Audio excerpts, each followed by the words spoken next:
Okay. Now, bottom of the deck, we've got Seven of Arrows. Seven of Arrows is insecurity, anxiety. This is kind of head trip. If you'll look at, there's some kind of energy up here at the top of this person's crown chakra. There's arrows flying in. These look like ghosts and skeletons riding ghost horses. Again, that kind of plays in with the mind playing tricks on you, imagination. For some of you, it may be soundly based in other people, but typically this card indicates that there's something going on in your mind. Anxieties and insecurities about the way that you're thinking or processing your situation. Again, doesn't mean that there's not real stress going on, but it could be that you're playing a role in your emotional distress. It's a very human, very normal thing for us to do, but sometimes we can take the situation and make it even worse by the way we think about it. Arrows is the suit of air. So anytime you're dealing with the air suit, you're dealing with your thoughts, your logic, information, that sort of air elemental. So again, be careful how you're thinking about a situation. We see here up on our top row,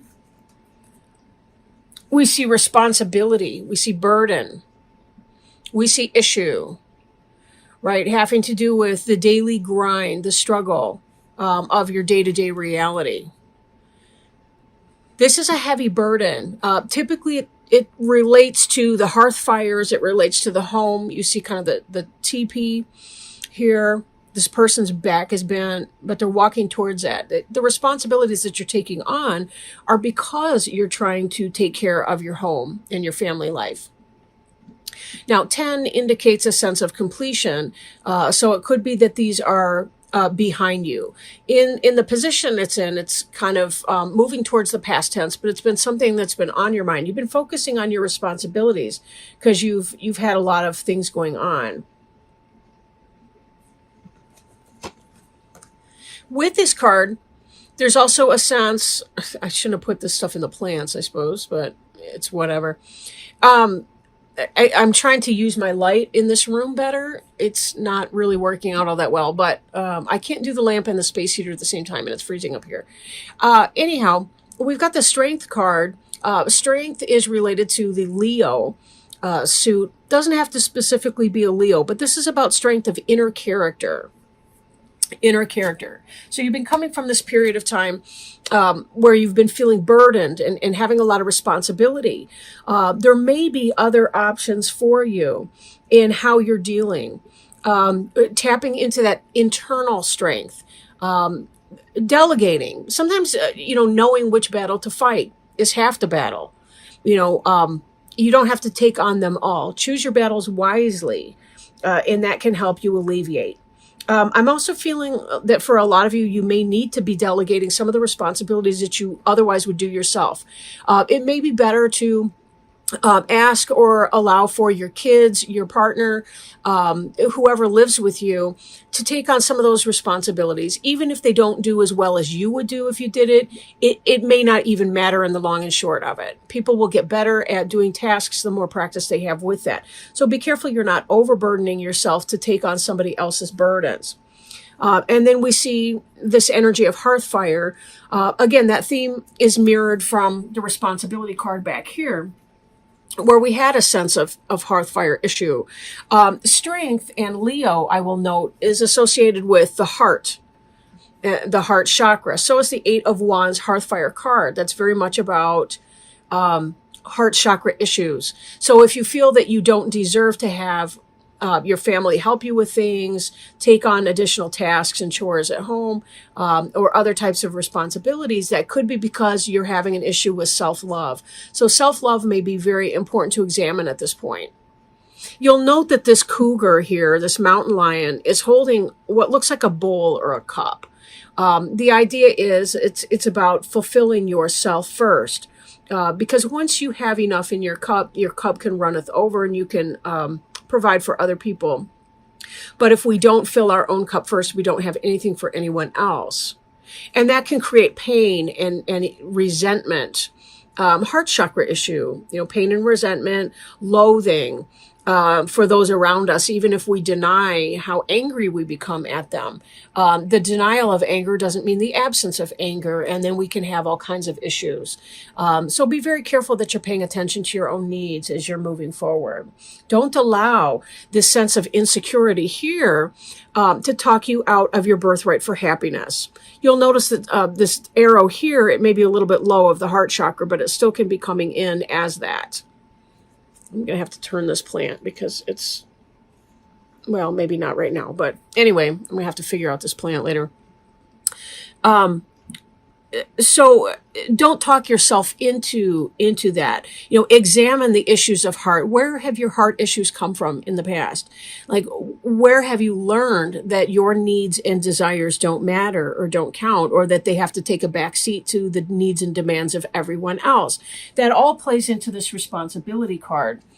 And all the things that you've been doing here. Don't break your back because you're trying to deal with these issues. Note that the part where her back is bent, or his or her back is bent the most, is just opposite the heart. But it's all heart chakra, right? So each of these cards is indicating the need for self-care, delegating responsibilities. Do not talk yourself out of that. Find that internal strength, right? Boundaries are important to set with other people. We're allowed, entitled. I strongly encourage you to set boundaries with other people. The fact is, if you, without boundaries, we would kill each other. I mean, it's a given, right? Imagine yourself on a road. You're driving down the street. Maybe it's usually a 3-lane road, and you've been on a road where they've just resurfaced, right? And they have no lines painted yet, and people are kind of all over. They have nowhere to go. Like they don't know how to drive on that. Usually I'm driving along thinking, come on, guys, it's not that hard to figure out. It's a 3-lane road, big deal. But the truth is, when we don't have those lines of boundary, those lines of distinction and differentiation, it becomes very, very confusing. We don't know where to go. Learning how to hear no, learning to speak no is some of the most amazing empowerment that you can do for yourself and for other people. We're going to hear no later in life. If it's your kids, they're going to hear no from their boss, from the college that they want to go to, from the teacher at school. They're going to hear no from their friends, parents. They're going to hear, we're all going to hear no for our entire lives. So we may as well learn how to hear it and how to be comfortable and how to accept that. And that's part of that experience. We teach others how to treat us. And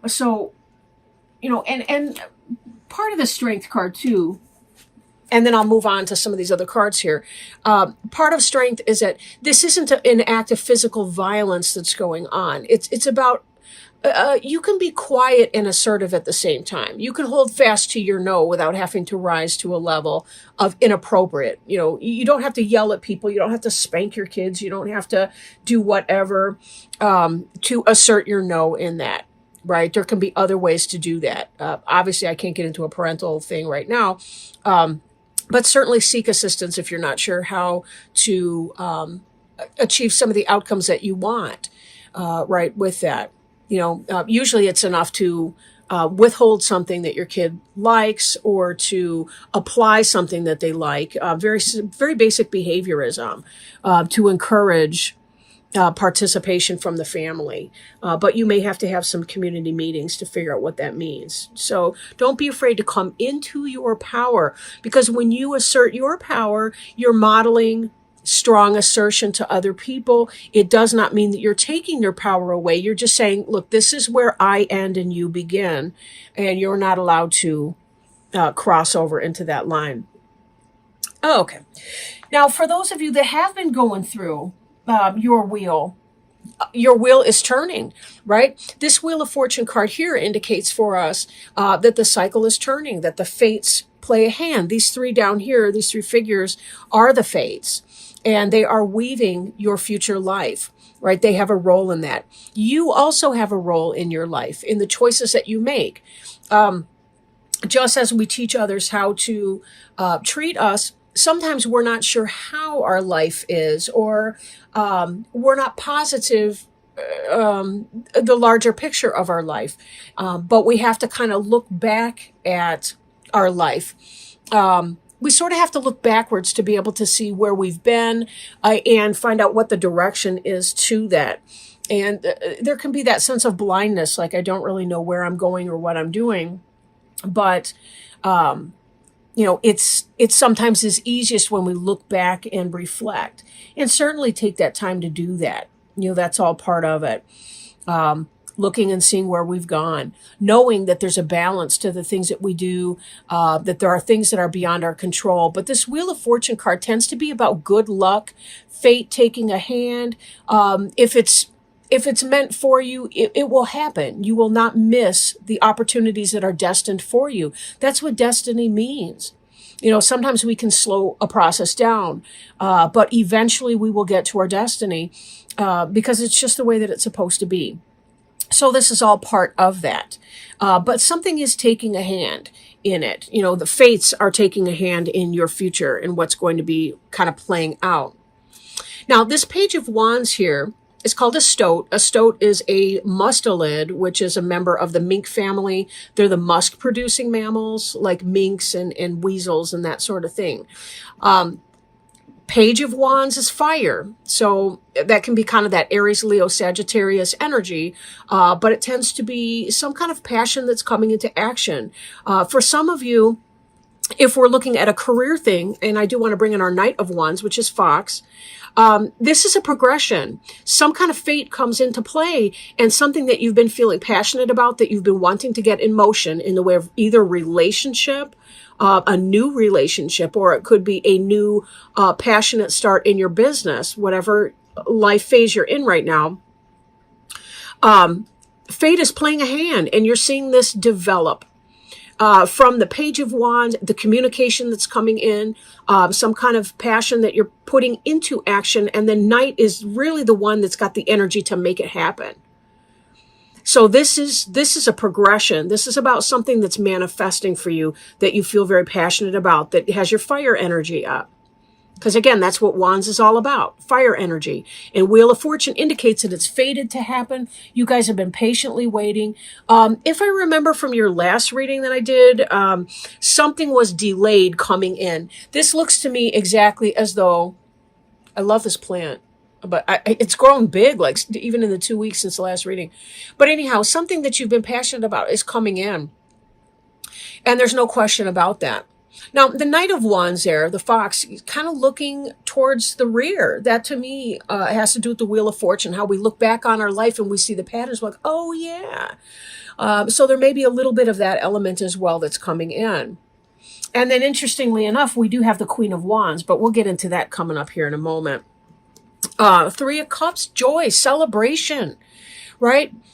These cranes, they're about, their mastery of the earth element, which is getting things started, the jots and tittles, the accounting, the bean counter type stuff. There are also water, they receive nutrition from the water in that they fish and they pull up their food from inside the water. That's why they have these long wading legs, but they can also fly. So they're a really great balance between those three elements there. Perfect to grace our Three of Cups card. Cups is water. That's about joy, emotion, celebration, spirit. What a happy card for those of you. You're celebrating because you've been taking on all these burdens and this responsibility, but fate is taking a hand in it. And whatever it is that you've been trying to do, to juggle, to balance, it is coming through for you. This stuff is happening. But because you're having expansion in this other area, it will be necessary for you to kind of set some chore charts or what have you at home, come up to some agreements with your partner or your roommate or whoever you're living with, to be sure that you can focus some of this attention on what's developing, what's blooming. On a really great note, we move from joy to balance energy. This is a wonderful card. This balance energy is yin and yang polarity. This is about giving birth to a new project, a new design. This could be for some of you a literal pregnancy. There's always that as well as a possibility. Especially when we have all these, Page of Wands, Knight of Wands energy. We got this Queen of Wands coming up here too. And Queen of Wands is a rabbit. And she's got her egg right here. So for some of you, it can be a literal pregnancy. So double down if you're not interested in having a child right now. But for a lot of you, it really is about getting that business off the ground. It's about the new relationship that's beginning and all the rest of that. And lots to celebrate about. This is, you finally made it through whatever it was that you were struggling with, and that you've been wanting to move forward. This is an excellent progression for so many of you. I do want to pull another card. This one is from the Animal Wise Tarot. There's just usually so much going on behind the scenes. Okay, wonderful. We have the 8 of 4-leggeds, which is the squirrel. Just 2 days ago, I was sitting in this very chair and looking out the window. There was this big fat squirrel all cozied up on a big branch outside my window. So squirrel, 8 of 4-leggeds. It's the earth suit, pentacles, like coins, and preparing for the future. I'll read this for you, but it is kind of long. Squirrels are members of the rodent family who are active throughout most of the day, scurrying about for food and digging holes in the earth to store and hide food for later times. Although squirrels are not signs of great monetary gain or prosperity, at this time its appearance serves as a strong reminder we are on the right track, laying the foundation and making the right preparations to enable us to succeed and prosper in the future. Squirrel reminds us to stay dedicated to our goals. If we persevere, we will succeed. There are 2 main types of squirrels, and both types are sociable, although neither like strange squirrels within their home environments. The red squirrels are the sentinels who chatter and scold loudly when strangers or intruders appear. This signals the presence of something different in the area to warn not only other squirrels, but also other animals as well. Because of this, squirrel reminds us to be alert and to persevere without allowing ourselves to be distracted. The gray squirrel is the most common and the most enthusiastic. They do not hibernate but build a nest, usually ball-shaped, for storing food and where it can survive comfortably throughout the winter. Again, squirrels are a reminder to prepare ourselves for possibilities in the future. All squirrels are very communicative with loud chatter, whether playing or sending out warnings. They also have a subtle body language, using their tails to communicate messages as well. When squirrel appears, it is a reminder to develop our communication skills because these must be an important part of our preparations. Again, this makes me think of before when we're talking about responsibility and strength and hearth fire, and taking that information to communicate to your family what your needs are and how they need to help chip in as you're beginning to get your new endeavor up and underway. Questions to ask. Are we looking for shortcuts or a fast food approach to success? Are we looking for the quick and easy? Are we not making proper preparations? Are we too active or too busy, manifesting workaholic energy? Are we not really planning for the future? Are we too erratic in our activities, running to and fro and not really accomplishing anything? Do we need to save at this time? Right? So these are some questions to ask, anytime that you come into squirrel energy, because they really do have that groundwork that they're laying, right? And that's what you've been seeing here. So it's kind of like when you take a few steps right now, it'll save you some steps in the future. There was an old saying, a stitch in time saves 9, meaning you notice a small tear, sew it up right now because it'll take a stitch or two instead of having to redo the entire coat later on when it's lying in threads on the floor.